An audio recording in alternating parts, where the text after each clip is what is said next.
welcome to Nerdy 4, the comedy podcast where I, Amy Brown, ask fun and interesting people what they are nerdy for. I am super excited because I have a famous lady in my costume chamber. This is a costume chamber. I love it. I didn't tell you that when we came in. Nobody gave me wigs. So there's a pile of feathers over there that are fun. fans. Oh my God. I that can't we wait can to play do a with. dance. Yeah.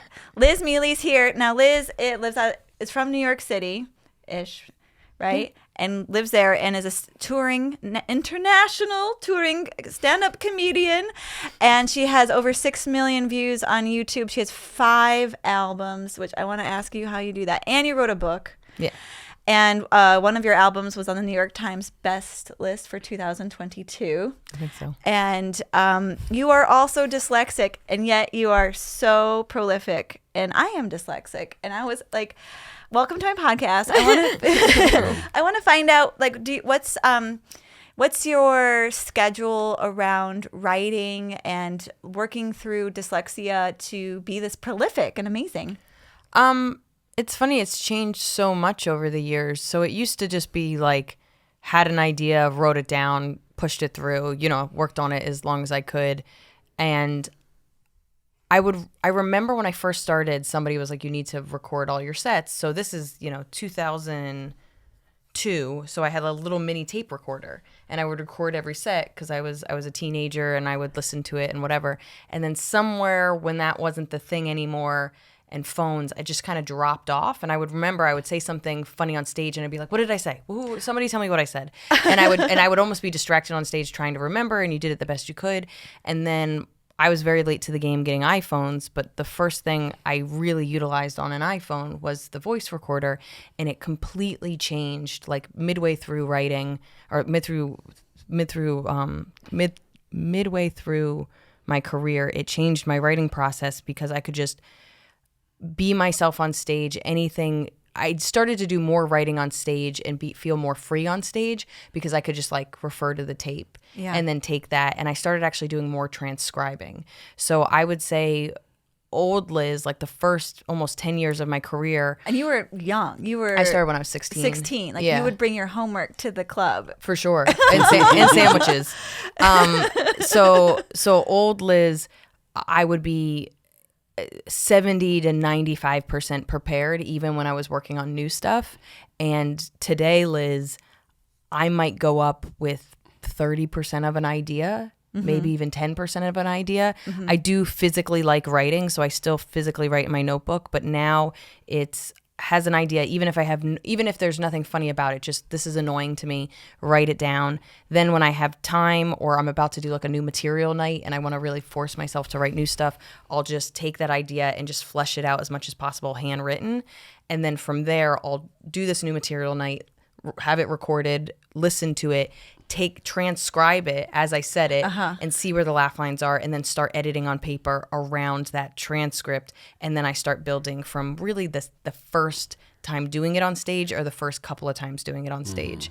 But I allow myself to be so much looser in the sense that sometimes I don't even transcribe it right away. I just keep trying to think of, just let myself say whatever I want on stage. So now I went from being like 70 to 90% written to anywhere from 50 to 70% on stage writing. And yeah. Well, you also have the luxury of being a touring headliner, so you can get the stage time to do that. For sure. And I'm one of the few people that, the city has almost become an open mic for me. Like there's some paid spots where you need to do your best, but so much of it is either underpaid or not paid that if you're not paying me, I'm going to do whatever the fuck I want. Yeah. And I just try to do as much new material as possible, but I'm also getting tired so that when I come home, I don't want to do as many spots as I used to, or I don't want to jump around as much as I did. But doing new material is so important to me that I started most places you headline, you're contractually obligated to do 45 minutes. They say it should be a 45 to 60 minute set. So I will contractually do 45 minutes solid, or sometimes 50 or 55. And then I go, hey, I have some new stuff. Do you guys want to hear some new stuff? And most of the times they say yes. And then I'll do another 15 minutes of new stuff that's like truly anywhere from never said it before. And then I usually try to end on something that I'm working the kinks out. So maybe it's 60 to 70% done. So I'm not like leaving on a womp womp. Yeah, exactly. No laughter. But sometimes even the fact that I warn them that, hey, like what you paid for, you already saw. Like these might not have punchlines.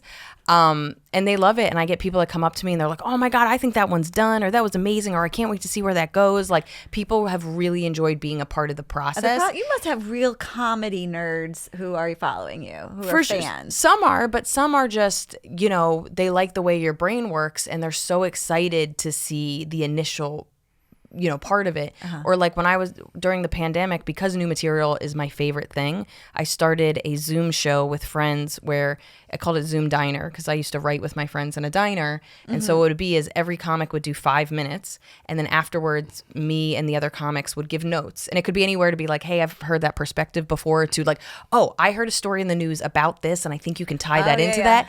And then in the chat, all the fans would be like, oh, I like that. Oh, no. Hey, did you hear about this cat that flew off a roof and da-da-da-da? And I'll be like, hey, Billy44 said there's a cat and maybe you can tie that in. And so if they got, and it was pay what you want. And it was, I wrote almost 70% of the hour, the Ghost of Academic Future special was like 70% written on Zoom and on that new material night that I did once a month, because, and sometimes I would come back, like one of the jokes is about hating math. And how I think it's stupid, and you don't do anything past like 3rd grade math. So why is it ruining my entire life when you grow up and you really don't need to know anything more than 3rd grade math unless you're like, I don't know, going to NASA.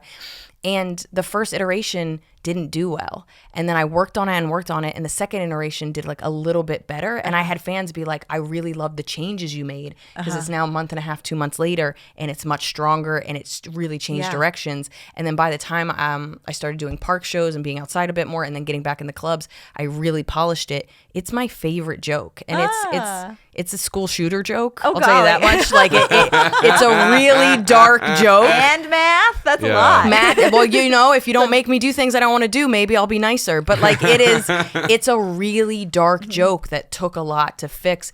And having fans let you kind of be like, nah, that ain't it, but I see where you're going. It was, 'cause they trust you. Yeah. And so I feel very fortunate that both the risk taking of flopping and not being on the right path doesn't scare me, but also having a fan base that wants to a little bit see how the sausage is made.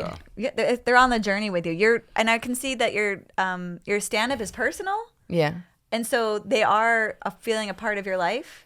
And maybe also watching the joke process is also a part of that journey. Yeah, and I think I've always been honest that like this is my favorite thing to do, and there's some stuff that I just know works and I'm going to push through it, and there's some stuff where I'm like, I haven't even shared this with my friends, so we might all find something out about me that I don't like together, So I think because at this point, I mean, my whole adult life has been stand-up.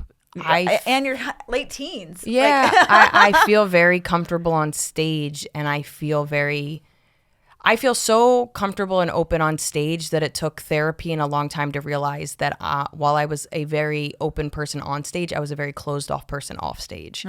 And I didn't realize that. And I was like, well, I'm being myself on stage. But then realizing I'm not that person when it came into relationships or friendships or whatever. So it's like, it's taken a while for me to realize that I actually have more experience with stand-up than I do with human-like things, That's interesting to find out about yourself. But how old are you?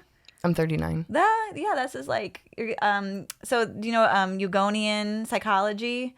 No. He said like you spent the first half of your life being a certain way and it works for you, and it's being successful, and then the second half of your life, it's like it doesn't work anymore, returns. And you get to explore the other ways of being in the world. Like if you spend the first half of your life being very pleasing to people and whatever, and then kind of like you find your voice, and in the second half you're going to be more like, no, I'm going to learn how to ask for help. If I have people help me, I'm not going to be a pushover anymore. So maybe you're like, maybe you were getting through your first half of your life protected, and now you're blossoming. I'm blossom. Ooh. Guys, flowers.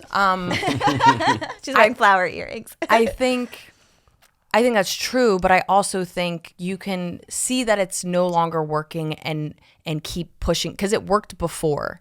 Like, because it worked before, your mind is like, well, maybe I'm doing it wrong or maybe whatever. And you keep trying to, because the round peg at one point did fit into the square hole, you were like, I'm not wrong. But eventually it's not malleable anymore and it doesn't work for you. And I think you see it in adults at some point where you're like, oh, that's somebody that was a protective measure or that worked for them to get through childhood or their teens or an abusive relationship, but now they're out of it. And I always described it as you grew up and you didn't have central heating, so you had to make a fire. You had to, whatever. People having a tantrum. I think. But now you live in a house with central heating, and you're still chopping wood, and you're exhausted. Like, you're still doing everything you need to do, and it's not necessary anymore. And you're spending energy and time and money, and it's not helping you anymore. And I think I spent a lot more time chopping that wood because it once worked and being frustrated that it doesn't work anymore and nobody cares of all the effort I'm putting in.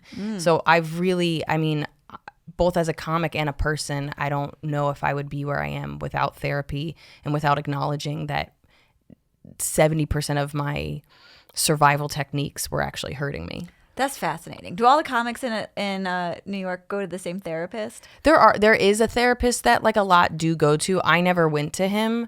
And while I can see the benefits because he now knows so much about comedy that he could be like, well, now that we know TikTok is taking off, maybe, you know what I mean? And he's also a coach, a business coach. Yeah. I'm being like, well, I don't think he can crosstalk.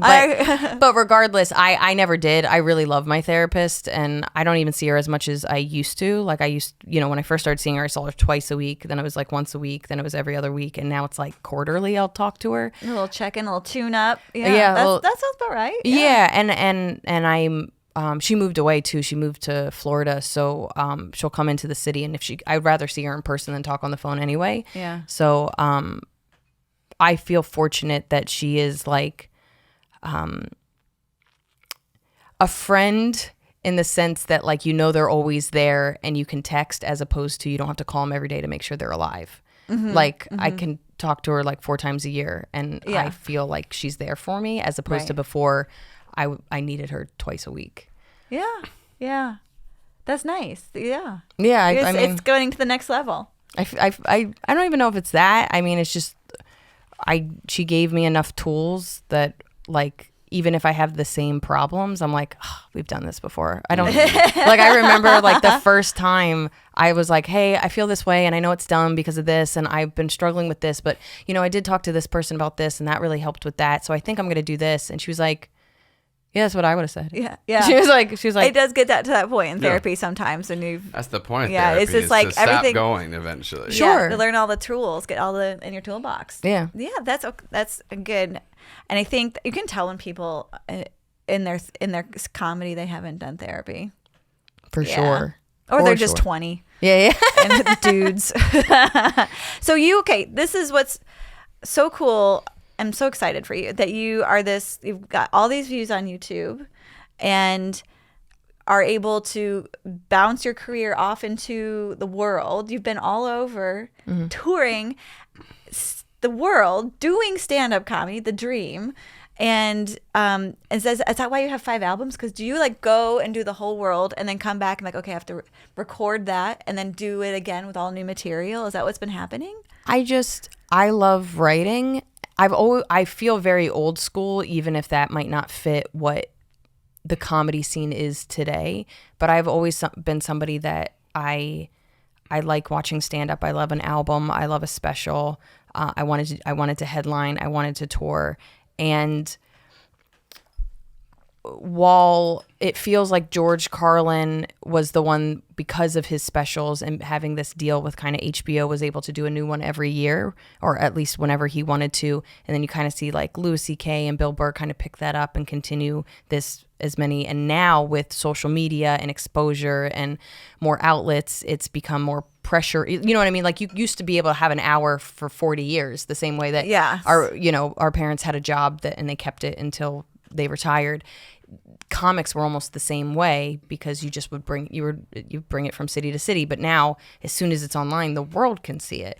But for me, I think because I grew up with these inspirations that did that already. It felt like something I wanted to do, but I also just learned I get bored.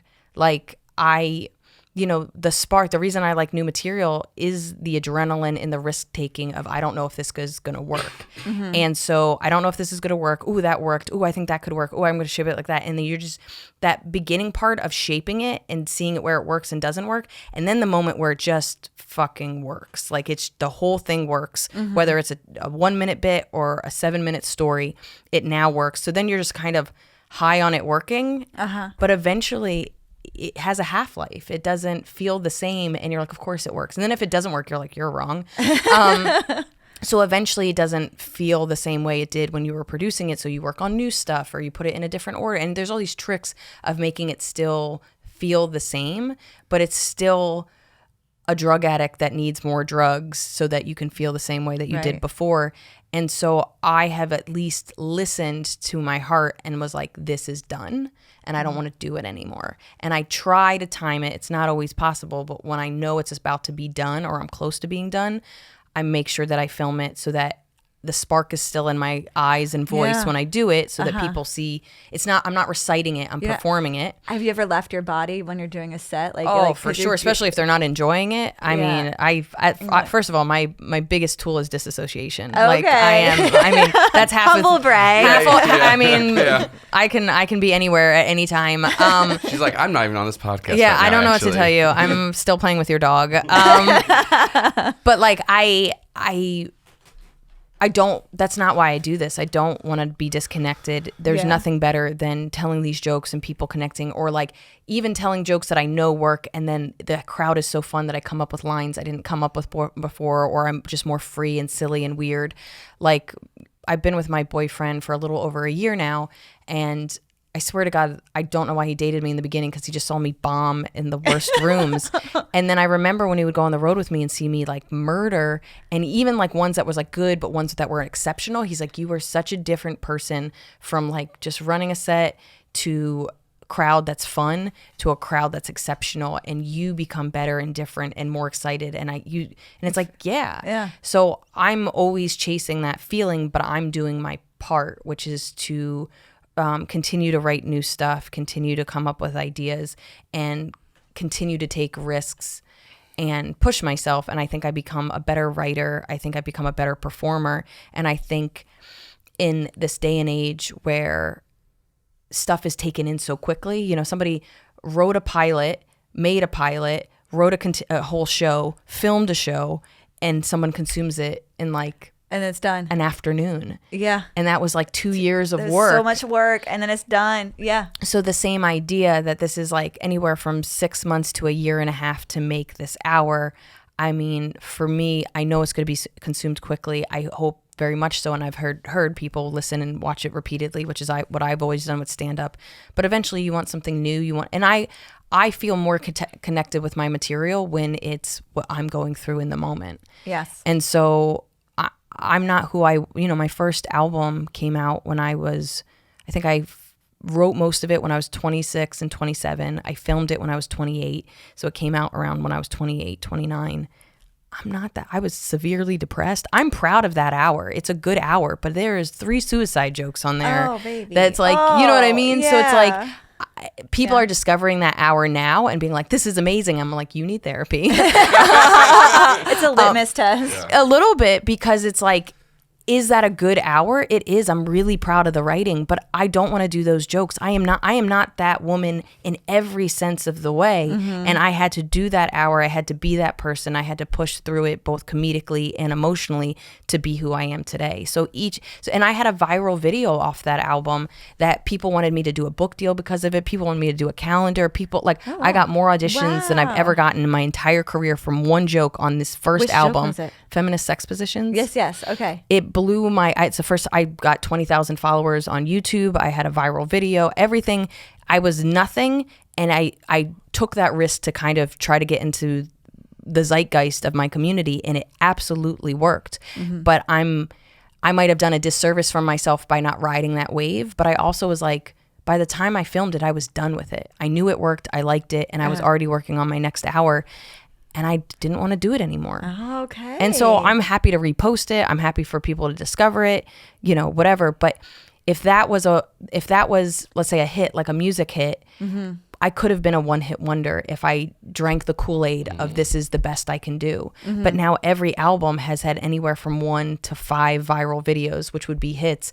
And while I might not be Beyonce, I am still somebody that if royalties still worked like they did in the 80s, I would have 3 houses. Wow. Because each album I've forced myself to continue to write and grow and be a better writer and storyteller. So am I the biggest comic? I'm not, but am I proud of every album and have I grown each time and I can look myself in the mirror and be proud of my work? Absolutely. That's really thoughtful. And there's part of the creative process is loving and letting go. Like, trust that there's going to be more jokes or more songs you're going to write or whatever. Just be creative and loose and keep the door open so it keeps coming and you don't get writer's block. Yeah, and I don't feel like I'm not going to pretend I don't have a moment where I'm like, that was the best joke I'm ever going to do, or I think I peaked, or whatever it is. But then, like, even now, like, I'm really proud of this hour that I'm filming next week, and it's the most kind of cohesive full hour. Like, it all kind of bleeds in. There's more callbacks than I've ever had in my career. I love this hour, and I was like, oh no. And then I'm working on this joke about never wanting to go camping that I'm just like literally telling silly stories about my boyfriend, him trying to get me to go camping. And even he's like, dude, I think you've done this 3 times. I think it's done. Like I wrote it fast at it, yeah. And I love it. And I'm so excited about it. And fuck this hour that I'm about to tape. Like I am like truly like, oh my God. So it's like all it takes is even one joke going forward for me to be invigorated and excited and whatever again. So I also think that's its own muscle that you have to build up. And you're always going to have little fears. But if I was who I was when I was 28 and everybody was like, this is the best thing ever and you should ride the wave, I might forever be like, I peaked when I was 28. Yeah. And I don't feel that way. You've kept chopping away at it. That's very, it's very interesting.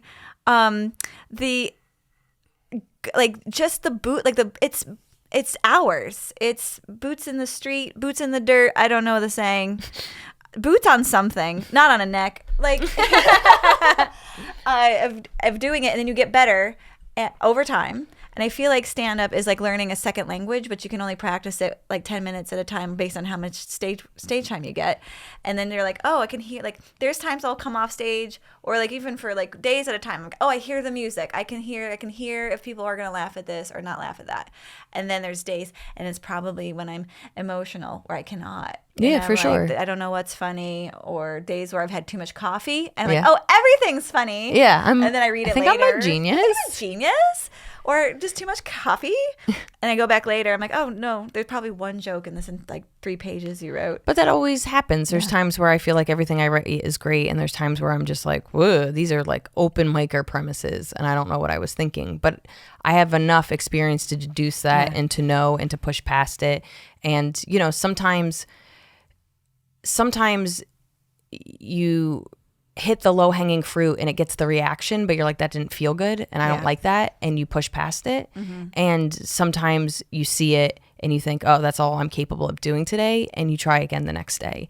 And I think that is its own muscle and ability. And there's people that get rewarded in the beginning and they never build up that muscle, and then there's people that for whatever reason don't have the strength to continue to take risks because it feels too hard, right? And it's too scary. Yeah. And then there's people that it just doesn't feel that scary. And I think I'm somewhere in the middle. I'm not going to pretend it's not scary, but I also, the rewards I get for the risk have often been too big for me to not push past the scary part. Yeah. I think some people too don't have this craving to connect with people through this medium. Sure. I absolutely, like, and I'm wondering if it's part of the dyslexia where it's hard for me to write an email. It's hard for me to write text. It's, so there creates a separation. And so doing stand-up is a way to be creative. No one has to read my notes. Don't read these. I've had a person on my podcast look at my notes and be like, that's not how Olympics is spelled. I'm like, get off my notes. Yeah, shut up. And it's just verbal and colloquialisms and sayings. And so it's a much easier way to connect. Oh, it's 100%. I wanted to be a writer when I was younger. But I didn't want anybody to read my words. And I discovered stand-up when I was 13, and I was like, that's it. That's it. That's it. That's it. That's 100% it. That's really cool. I think in general, I do think we have an advantage because there's benefits with dyslexia where you don't see things the way other people see them. And I think that is 100% a good comedian is somebody that has a unique perspective. So just out the gate, you already look at the world differently. I think we do kind of not world building, but seeing the bigger map of stuff a lot easier. I make weirder connections. Like I've diagnosed comics with dyslexia that are like, I don't know if that's true, but like I'm pretty sure Bill Burr is dyslexic. I'm pretty sure Nate Bargatze's dyslexic. And you can see it both in their lack of ability to spell, but also in how they connect things that don't seem like they should be connected. Yeah. So even if they're not like, it didn't hold them back in school or whatever, it's still like, and I think because I'm one of 5 and all of us are dyslexic, we're all various degrees. We're like my little brother Sam is probably the most dyslexic in our family.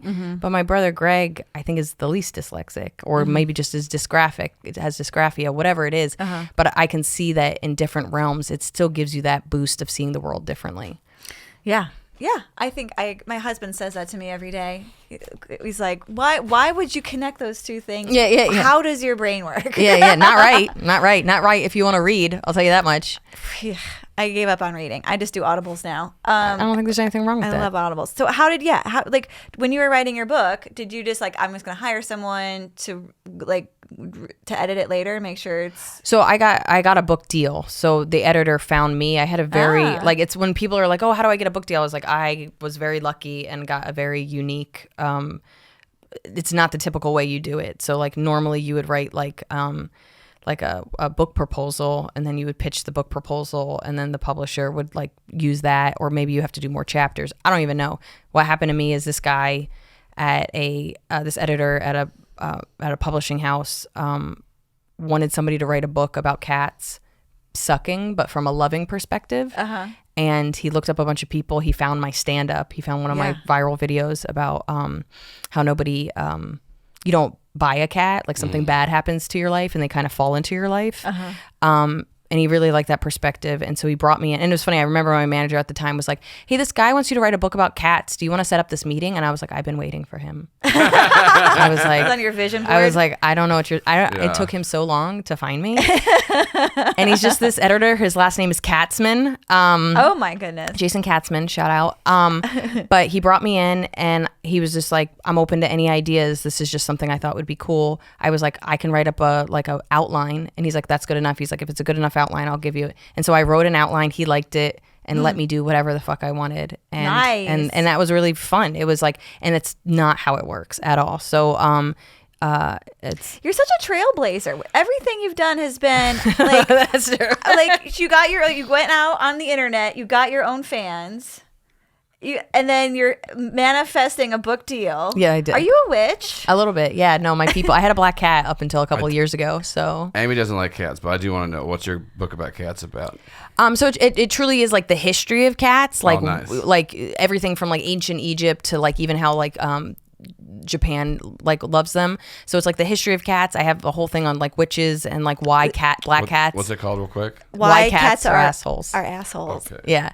And then it just has like silly stories, anecdotes. I even did something about, I basically asked all my fans, just ask me any question about cats and I'll answer the best ones. So some of them are like, how do you know if your cat is into space travel? And I was like, great question. You know what I mean? So some are answered, like everything about it is silly and funny, but there is like, I had my mom's a cat specialist. I had my mom read it and she was like, this is actually pretty accurate, except for like, I said something wrong about eyelids and she fixed that. But like, it's like informative and silly at the same time. And when I talk about it, I always say it's for, if you don't like cats, this book is for you and it'll line up with how you feel. And if you do like cats, there's no way you don't think everything I said is true. I'm so bummed because I'm about to order it for my girlfriend, and I'm like, I'm so bummed that you're in this room and I don't have a physical copy. Be like, well, I met this comic, and You come back, I'll sign it. But I'm buying this right now. So, excuse me.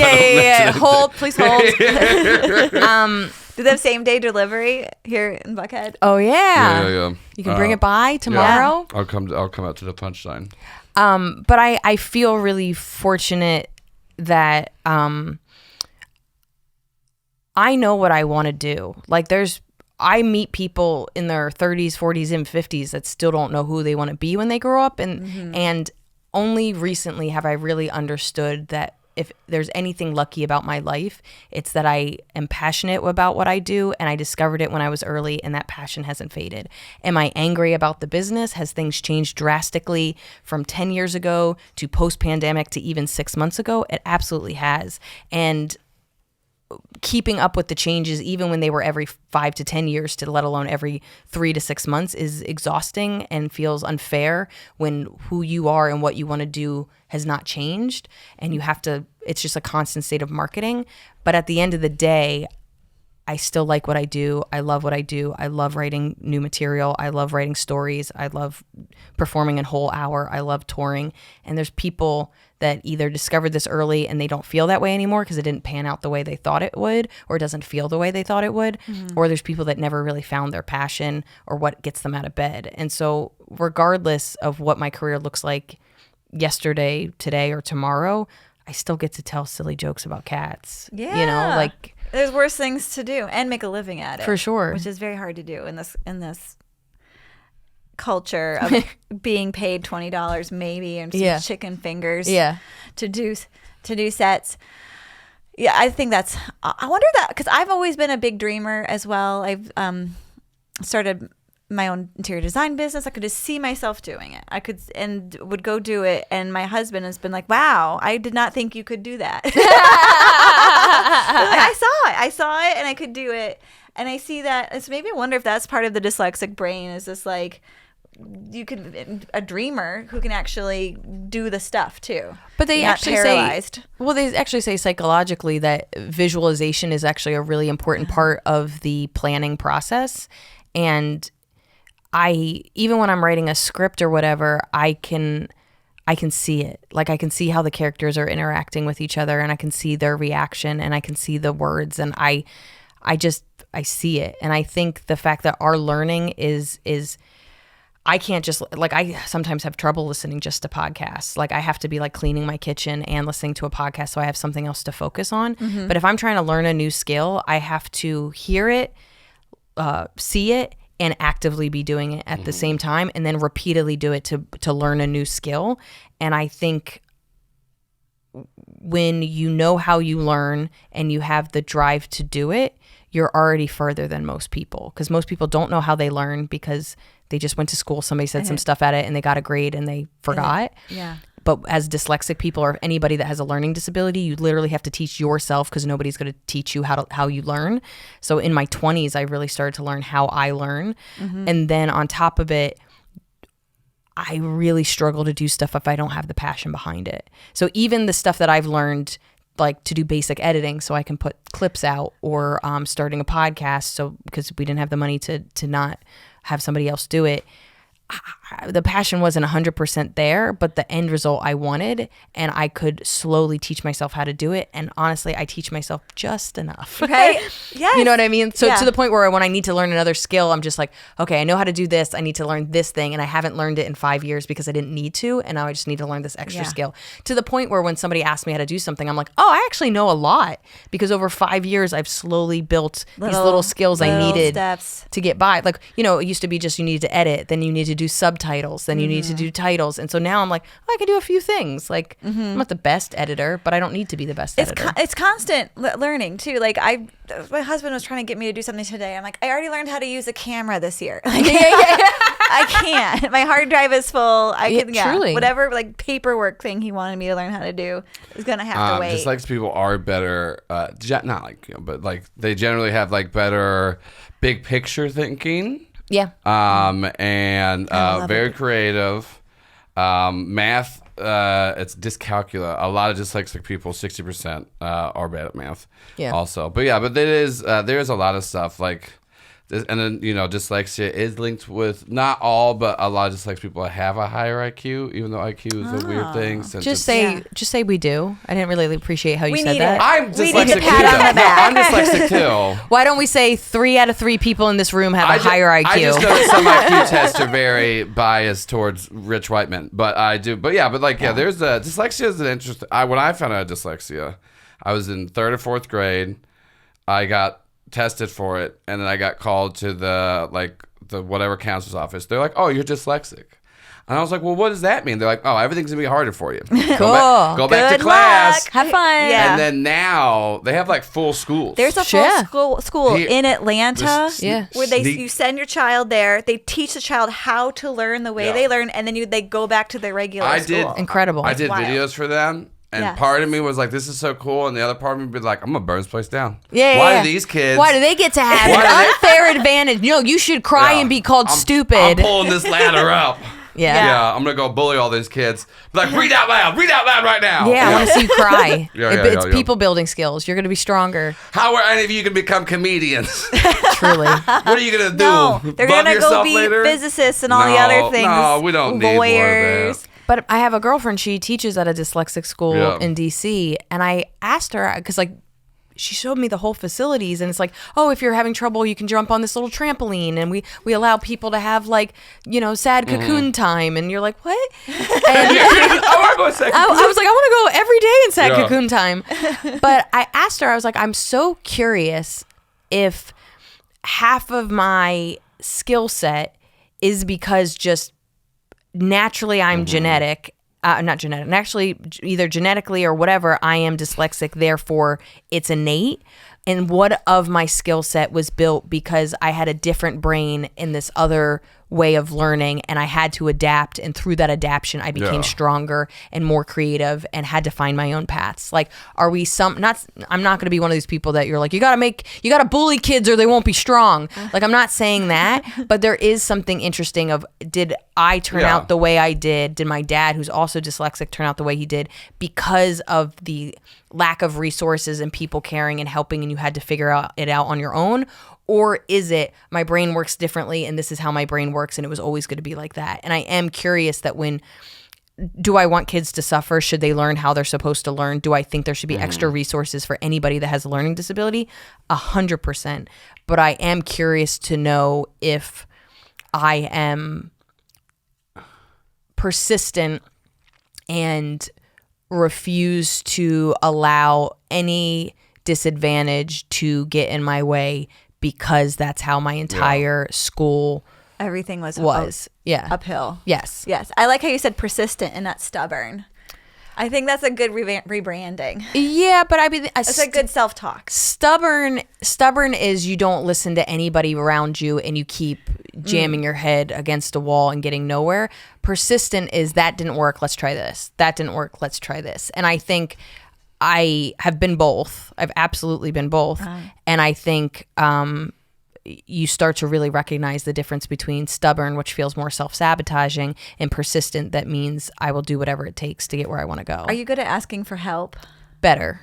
Yeah. I'm definitely better. I need to work on that. I think I'm Gen X. We weren't allowed to ask for help. And then also the embarrassment around my inability to read. Just kind of hiding in shame. But I also got to the point where, so I read a book when I was 25 called The Dyslexic Advantage. It's by these two doctors. I ended up doing a conference, and a lot of people discover my stand-up from this Dyslexic Advantage conference I did, and I did a 20-minute talk, and I think it has almost 1 million views. But I read their book. I recommend it to everybody. It's an incredible book, but it basically was the first book I ever read on dyslexia that was like, not these are all the things you can't do, it's all the things that you can do. And it was incredibly empowering, to the point where I remember being 25 calling up my dad, and I was like, I think we're better than everybody. And it was really important. And I think that book and reading other books like that, like there's a lot of mental illness in my family, and I read another book, I can't think of it now, around the same time, but it was about like the 5 most successful people that have mental illness and how it was beneficial to them. And again, it was something that I was like, all right, these are these things I can't help, except, I have resources.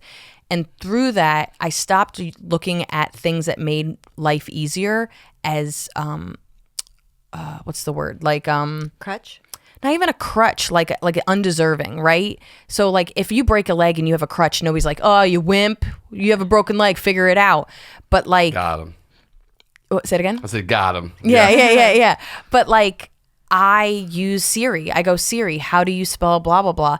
I have an old joke from an album where I was like texting a boy and I was trying to be witty and time was all in the essence. And I looked at a girl and I was like, hey, how do you spell blah, blah, blah? And she was like, huh? And I was like, I don't know how to spell. And she's like, okay. So like, I've gotten to the point where like, I'll ask, I'm okay. Look, I was scared to look stupid. I'm fine looking stupid now, and if you think I'm stupid, you're ignorant. Right. I think the energy around it has changed completely. I don't think people are thinking if you're educated or not based on if you can spell. I think there's enough. I don't know if that's really? true anymore. Maybe it's just my family's nice to me. But here's the thing, though: more people know about dyslexia, so you can shame them. So I do that. Yeah, I love shaming people because all these people know how to spell. I'm like, they're like, how do you know how to spell that? I'm like, I'm dyslexic, and they're like, oh, I'm like, yeah, that's right. Now tell me how to spell this. Yeah. But it's just like, I also, if you understand what I'm saying, why does it matter? Right? Because the truth of the matter is if I'm in, I don't know, Mexico and I'm doing my best to speak Spanish and they're like, that's not really right, but I know that you're trying to ask for the bathroom, they'll show you where the bathroom is. So the same idea, which is like, I wrote something down, you understand what I'm saying. If this was a dissertation or a book, I could see you being like, hey, the world needs to know what you're saying, but we're just trying to find the bathroom. What are we doing here? Like, we're just trying to communicate and you know what I'm saying. Leave me alone. Yeah, absolutely. Well, I think it's like, my heart goes out to people who are in the dating situation and they're trying to text back and forth and come across Not dumb, educated, witty, clever. But now you can do it all via gifts. Sexy. I'm just sending cute gifts. And then they said that emojis are not allowed to use emojis anymore. I'm like, I'm a 90% emoji based human. Why can't we use emojis? That's my kids told me that they're Who not gives a fashion shit about anymore. what they do? They don't. If they don't want to use it, they don't have to. But that's like people telling me, they're like, hey, when you wear ankle socks, people know you're old. And I was like, I'm old. I don't care. Yeah, you're like crazy. I don't.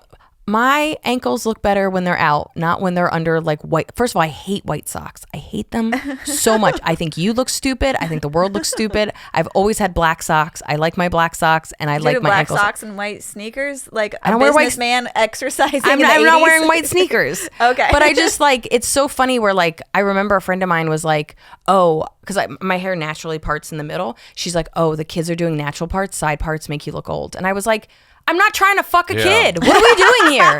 What are we doing? I don't care. I do not care that I don't look like I'm 15. This is insanity.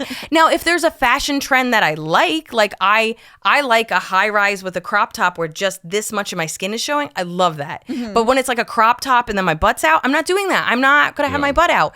If everything is about picking and choosing what makes you feel comfortable, then that's what I'm going to do. But I'm not going to live this life where I'm pretending I'm not who I am. I just can't. I can't live that life. I hear you. Drives me so. Sorry. YOLO. Sorry, I started yelling. Well, you've done your own thing your whole life. Well, since you're 16, with you're gonna do it with fashion too. Yeah, I'm wearing my ankle socks. Don't take this away from me. I will cut socks into ankle socks. I was learning to look this up. I brought this up on the podcast to you before. Have you heard of bionic reading? Mm-mm. So it is.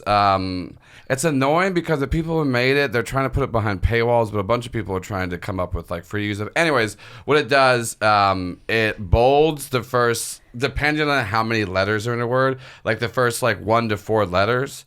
But it's easier for people with dyslexia and ADHD to read. Oh, nice. So it's just like, because it's just physically easier to follow on the page. Right. I'm looking at a word and seeing a shape and trying to guess what that shape says. Because it's supposed to help, but the annoying thing, like I said, the person that like patented it is like, well, you can buy all the apps, and we'll turn. It's like, no, and there are already people trying to do free workarounds, but the idea would be to like, oh, you can just turn this on, and everything that you read in your tablet, computer, phone will have that. Because I've read stuff with it, and I was like, oh, this is the easiest I've ever had reading. Oh, that's so interesting. I haven't heard of that. When that what's that app that helped you spell stuff that came out a couple of years ago? Grammarly? I hate it. I hate it. Because it just tells you how wrong you are all the time. It's not even that, because everything now puts a little red line under it. It made me not be able to think. Like, genuinely, I'm writing and it's like, did you mean? I was like, fuck off. Like, as opposed to now, let me get it down. You know what I mean? Because as opposed to now, it gets read and it's like, well, I'll go back and I'll do my best to fix it for the world. But everything, it would pop up and it's like, maybe that's the ADHD part of it. It gets really invasive in it, invasive is the perfect word. I genuinely was like, I cannot think, and I'm angry. And I'm trying to write a text message. Yeah, we're not spell check mode yet. Yeah. No, I lasted like a couple of hours. I deleted it so fast. Yeah. Okay, before we go into finding out what kind of nerd you are, do you have any pearls of wisdom on the algorithm these days? You're the algorithm queen. It's changed so much. My first line of advice is to find somebody that's just one step ahead of you and see what they're doing. Because I think the problem is in any aspect of your life is like you're an open micer and you're looking at Bill Burr and you're like, I'll just do what Bill Burr's doing. And you're like, well, Bill Burr didn't start out doing that. So, and Bill Burr's living a different life, but he's a different comedian. Like you can't, if I'm an open micer, I should look at somebody doing spots. And if I'm doing spots, I should look at somebody past at clubs. And if I'm past at clubs, I should be looking at people hosting on the road. Like I think looking at like one step ahead. So algorithmically, I've always done that. So if I have 100,000 followers, I'm looking at somebody that has 200,000 followers and what they're doing and how they're interacting with their fan base. You can look at people that have 500,000 or 100,000. You can look at people that are doing stadiums, but you're not going to go from, I'm doing anywhere from 100 to 300 seat clubs and theaters. Yeah. Why am I looking at Nate Bargatze? That's not helpful to me. Especially literally on Nate Bargatze, he used to do my room in Chattanooga like 10 years ago. And so like he did not start selling that. And like, the world that blew up Nate Bargatze doesn't exist anymore. The world that blew up George Carlin doesn't exist anymore. So you can look at them, and there's always things about writing and putting yourself out there and all that stuff that's going to be evergreen, but algorithmically it isn't. It's the algorithm is different 3 months ago than it was. So like even what helped me become bigger online doesn't even exist. I blew up because of IGTV. I am long-winded. I tell stories. And at the time, you were rewarded for how much time people watched. So if I tell a 6-minute story and the main punchline is at the end, even if you hated me, you watched it to the end, and all my stories would blow up and I would go viral because they allowed 10 minutes and I'm taking up more time than the average person, and I'm interesting the whole time because I have little jokes and then I have a big punchline. That world doesn't exist anymore. IGTV doesn't exist anymore. Most videos are a minute and a half. You're not always rewarded on watch time like you were before. Now sharing or whatever. So it's like you have to look at the people in the world that we're in right now that are succeeding, not the people that succeeded on a past world. And that past world could have been 6 months ago. So you have to kind of keep up with things, read articles. Every book on social media is obsolete. You can still read them because the information builds on itself, but what made me successful on social media now is not the same, and even I'm trying to adjust and fix it. So I think the best thing you can do for yourself is to look at people that are a little bit ahead of you and what they're doing on and off stage, but then also keep up on articles, listen to little things, and experiment. You experiment as a comic, you should experiment as a content creator. Yeah, absolutely. Okay, cool. All right, let's see here. Ready? Have you ever ridden a unicycle? No. Okay. Played a woodwind instrument? I don't think so. Did you play an instrument at all? No, I don't even know why I hesitated. What am I going to do? What's a recorder? Right? I felt like I liked to sing, but when they like, okay, now we're going to read the music. I'm like, okay, cool. I can't read the words and now can't read the music. Oh, my sister's a singer-songwriter, and she went to school for music, and she was like, I almost failed out because I'm dyslexic, and this doesn't make sense. Yeah. It's like drumline. Are you into Legos? Have you done Death Star Lego? I've never made big things, but I'll play with my nephews. And okay, you're not weird about it. Okay, have you ever held a ferret? My brother had 2. Your brother, and does he have friends now? Yeah. No, he's doing. You hate people that like ferrets so much. Well, you also have to understand we've had both my parents are veterinarians, so my sister had rats, my brother had ferrets, we had cats, we had dogs, we had a chameleon, we had lizards, we had mice, we had gerbils. We had snakes. Like you think of it, we had it. What a menagerie. Oh yeah. So the ferrets specifically were Greg's, and he's a lawyer. He's a full so human he's now. okay? Yeah, no, he's okay. He has a girlfriend. He has a girlfriend, everybody. You can go ferret to girlfriend. It just might take 10 years. Right. And don't have the ferret in college. Oh, yeah, no, it In died. a dorm. What Yeah. experience did you have with No, ferrets? I've just asked enough people on this podcast that I do. But here's the thing: you've had this bias since the show started, so it Fair didn't come enough. from this show. Are you into Disney? Are you a Disney wedding girl? I'm not a Disney wedding. My dad loves Disney, and we went to Disney when we were younger. I do love Pixar movies, Yeah. like genuinely. Do you and dress up as the characters? I would never dress up as anything other than myself. Just a poor version of I can't even go from ankle socks to regular socks. So, but I will watch. Like my boyfriend thinks I'm weird. I find them comforting because you know what's going to happen and there's no triggers. There's no sad things. And the sad things are for like 2 seconds. So I do watch. Like during the pandemic, I watched the most Pixar movies I've ever watched because I was sad and nobody knew what was going on. And just watching Wall-E, I was like, he's sad and it all works out, kind of. A happy ending. I don't know if you have this, but when I see something awful in a movie, it's burned on my brain. Like I will revisit it when I'm trying to go to sleep at night. So I have to be really careful what I put in my eyeballs. I can't do horror movies. So I find cartoons geared towards children comforting because of trauma. Is it trauma or is it our brains are so good at picturing things and holding them? Yeah. It's also trauma though. And trauma. Okay. I think everything's traumatic though. And do you have a tattoo? I have 2. Okay. What do you want? There's one. Let go. It's one word. Me and my sister have the With same a tattoo. bird. That's pretty. And if I'm complaining too much on the phone, she lives in LA, I'll just hear her tapping her arm as a way to be like, you're being crazy. And then when I was 18, that's a nice relationship. When I was 18, I got the word courage in between my shoulder blades because I wanted to have the courage to do all the things I wanted to do. And okay, but you can't see it. Not only can I not see it, but sometimes like either something I'm wearing or my hair covers it and it only says rage. And my sister said that's a more accurate tattoo. So. Oh my gosh, that's pretty funny. Okay. Are you into bird watching? This is how we find out what phase of your life, because when you get to a certain age, you start to get into birds watching. Well, my brother is 9 years younger than me, and he got a bunch of bird houses and wants to create a crow army. So I know more about birds. A crow army? Okay. Yes, he wants to might be make the real crow nerd. Oh, you're missing out on my brother. He's funnier than me. He's smarter than me. He's more dyslexic. But I know more about birds because of Sam. Is this the one who's getting into taxidermy? He didn't do taxidermy, but he is the one that turned my cat into a lamp. Okay, that's not one I have on my list. Yeah, no, you don't. Have you ever had a cat turned into a lamp? Yes, I have. Wait, how's his crow army going?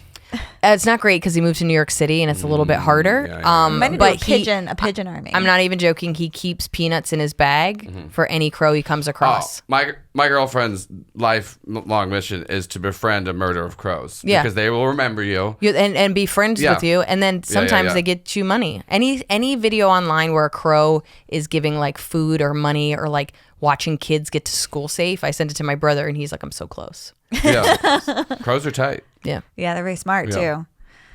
Okay, so you have a cat lamp. Do you want to explain?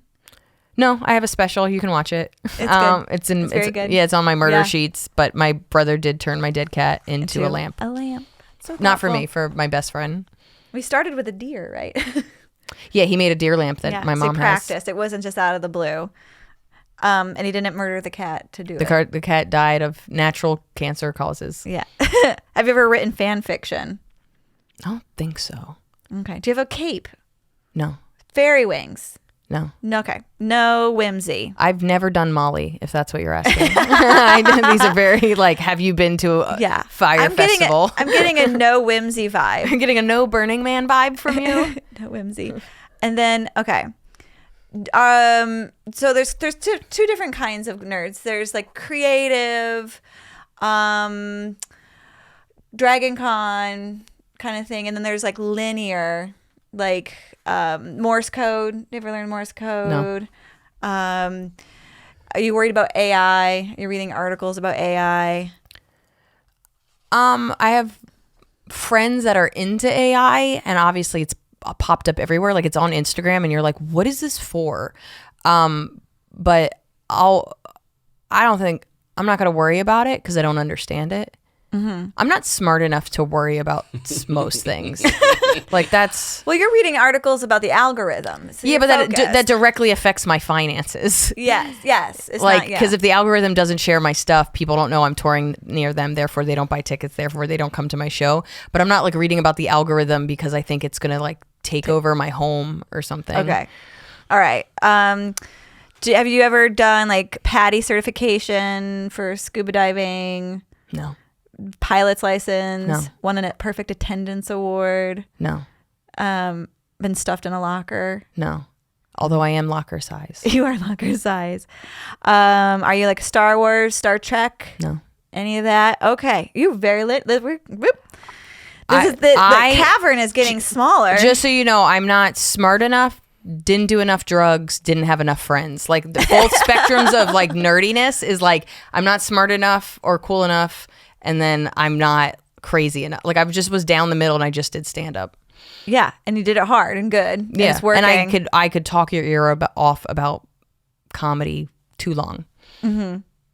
It's a deep focus. Do you ever do like card collections, baseball, Pokemon? So I do like collecting stuff. Okay. So I have an 80s plastic lunchbox collection. I don't do metal lunchboxes. I do plastic lunchboxes. I have I think 10 now, and I try not to buy them at an exorbitant price. Like I have a New Kids on the Block lunchbox I got for $3 in Nashville. I have my original like the only one I actually had when I was a kid was my Aladdin lunchbox. So that's the one I actually used. But when I was 15, I bought a Mork and Mindy lunchbox for $3. Pretty beat up, but it's still my favorite lunchbox. I bought it from a flea market. So when I go, I love vintage stores and flea markets and just I love crap. And So you love crap. Yeah, you said you have I love trinkets. You said you have an art collection of things wild art. You sound very crow-like yourself. I am a crow. I am a crow. Girl, if you make sure I get home safe, I will. You are going to get a $5 bill and a trinket. Yeah. And I do. I sprinkle. I am a crow. Oh my God, I am a crow. I go to. You're like, wait, hold on. Shut up. I think I just discovered my true spirit animal. I love buying weird gifts for people and like little stuff and like whatever. So like my buddy Prakash, who's in that joke about the cat lamp, I just know his essence very well. He's a magician.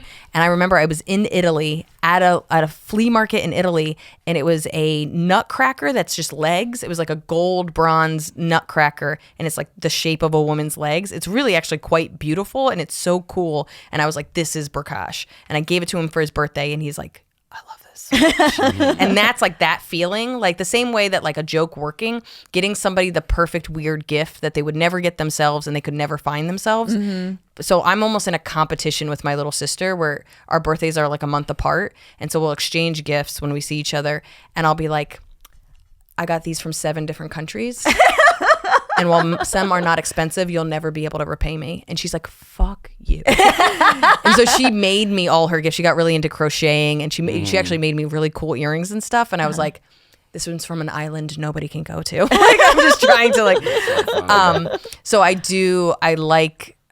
collected stamps when I was a kid, and I still kind of love stamps. Okay. I love stickers. I mean, I lose at least $10 every time I go on tour because I'm like, I need these stickers. Like I'm a little bit of if somebody buys like a book, if I'm in the right mood, that whole package is just stickers. Like I love looking like a psychopath. I have a collection of stickers that I love to give to people. But yeah, I like vintage stores, flea markets, and collecting junk and buying junk. Things. And you live in a New York City apartment, so yes, it's getting bad. So I'm starting to re-gift my crap. Okay. Yeah. That's one thing to do with it. Okay. Well, I also like little things. So I get little miniature. I like little things. Do you have like when you open a drawer in your house, it's like a bento box, so like me. I used to collect cigar boxes, and I saw this thing on Pinterest where you could make the cigar boxes like shelves. So when my interior designer friend helped me, she turned my cigar boxes into shelves, and they have little trinkets and stuff on them. Yeah. So it has like little pictures, and it's my favorite thing. That's really nice. Yeah. All right, we figured it out. You're a collecting comedy nerd. Yeah. Yay! And a crow. I'm a crow. And a crow. Okay, tell people where they can find you. Everything is at lizmiele.com. So that's LIZMIELE. All my specials are on YouTube, so just youtube.com/Liz Miele. I'm on Instagram. I'm on all the things. And then I have a book called Why Cats Are Assholes that you can buy anywhere that you buy books. And I'll have a new special out at some point in the future. You're recording it in 2 weeks. Less than 2 weeks, so a in week and a New half. York City. Yeah. Congratulations. Thank you. This is awesome. You're very prolific. I'm really impressed with you. Thank you. I'm a crow. Well done. You're crowing. Crows You're are very crowing. smart. You're very smart. Problem solvers. Problem solver. She's collecting stuff Very and loyal. jokes. I'm collecting specials. Now, if you came across one of your friends did, would you put on an investigation? Because crows do that. Oh yeah, I mean, I am. If you hurt my friend, I will not only do research online, but I will, like, the day you have a bad day, I'll be like, hey, just so you know, they tripped and their whole face is fucked up, and you should probably look at it. Still very pro-like, because crows, if you are mean to them and you wrong them, they will tell remember all their it, friends. and they will tell other crows, and they will be mean to you. It's generational too. I know, isn't that crazy? They will tell their children to watch out for. Yes. Yeah, isn't that wild? It's like the mafia. Yeah, I know everybody my mother hates. That's wild. It's so fun. Thank you so much for coming Thank you for on having my me. podcast. Yeah. It's so good to see you. Yeah, thank you. Yay.